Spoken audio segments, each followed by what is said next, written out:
بسم اللہ الرحمن الرحیم۔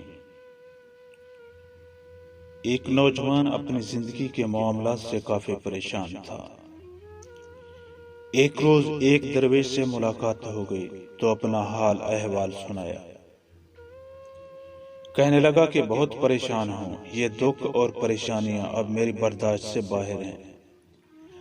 لگتا ہے کہ شاید میری موت ہی مجھے ان غموں سے نجات دلا سکتی ہے۔ درویش نے اس کی بات سنی اور کہا کہ جاؤ اور نمک لے کر آؤ۔ نوجوان حیران تو ہوا کہ میری بات کا نمک سے کیا تعلق، پر پھر بھی لے آیا۔ درویش نے کہا کہ پانی کے گلاس میں ایک مٹھی نمک ڈالو اور اسے پی لو۔ نوجوان نے ایسا ہی کیا تو درویش نے پوچھا اس کا ذائقہ کیسا لگا۔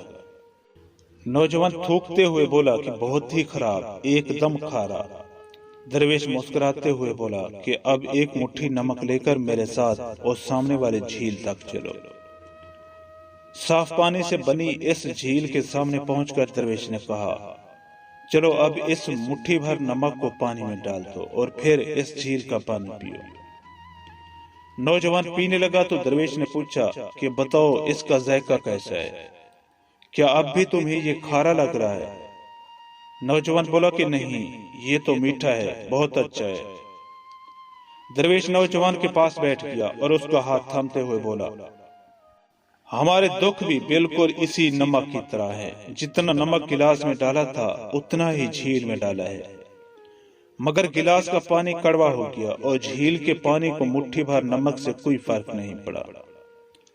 اسی طرح انسان بھی اپنے اپنے ظرف کے مطابق تکلیفوں کا ذائقہ محسوس کرتے ہیں۔ جب تمہیں کوئی دکھ ملے تو خود کو بڑا کر لو، گلاس مت بنے رہو بلکہ جھیل بن جاؤ۔ اللہ تعالیٰ کسی پر بھی اس کی ہمت سے زیادہ بوجھ نہیں ڈالتے، اس لیے ہمیں ہمیشہ یقین رکھنا چاہیے کہ جتنے بھی دکھ آئیں ہماری برداشت سے بڑھ کر نہیں ہوں۔